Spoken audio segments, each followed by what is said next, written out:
Hi అండి అందరికీ. ఈరోజు వీడియోలో ఆఫ్ ఎగ్ కర్రీ చేసి చూపించబోతున్నాను.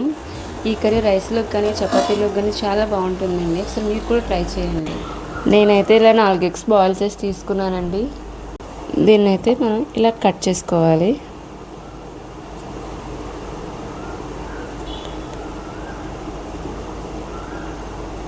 ఇలా ఎగ్స్ అన్నింటినీ కట్ చేసి పెట్టుకోవాలి. ఇలా రెండు వైపులా లైట్గా ఫ్రై చేసుకోవాలి.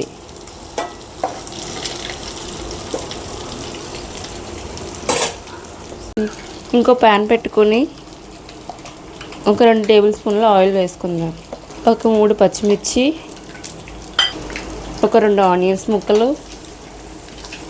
బాగా కలుపుకోవాలి.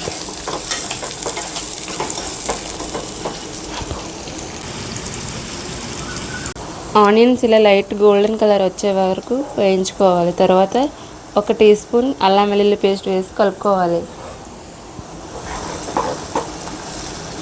ఇలా పచ్చివాసన పోయే వరకు కలుపుకోవాలి. అలాగే దీంట్లో 1 కప్పు టమాటా ముక్కలు కూడా వేసుకోవాలి.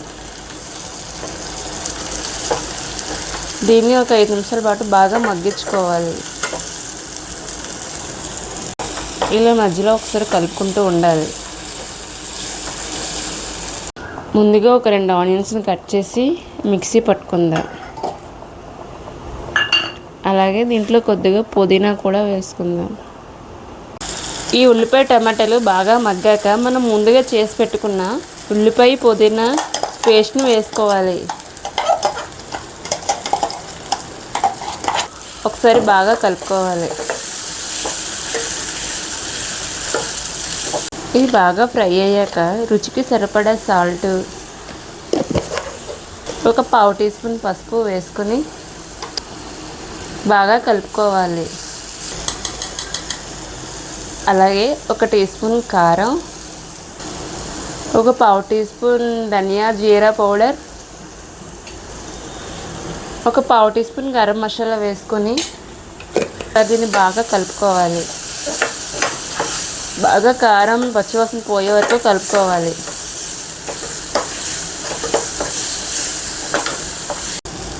దీంట్లో కొద్దిగా నీళ్లు వేసుకుని ఒకసారి బాగా కలుపుకోవాలి.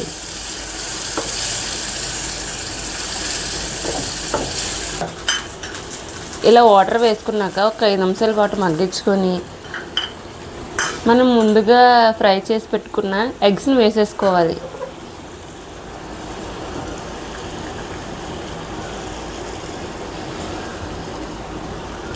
నెమ్మదిగా ఇలా ఒకసారి కలుపుకోవాలి.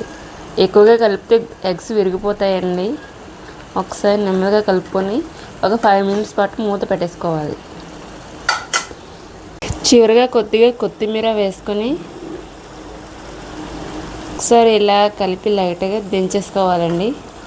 అంతే, ఎంతో టేస్టీ ఎగ్ కర్రీ రెడీ అయిపోయినట్టే.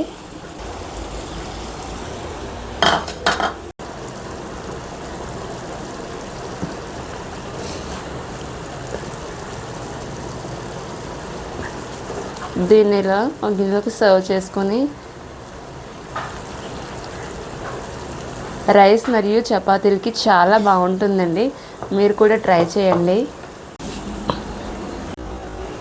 Please like, share and subscribe Sandhya's kitchen.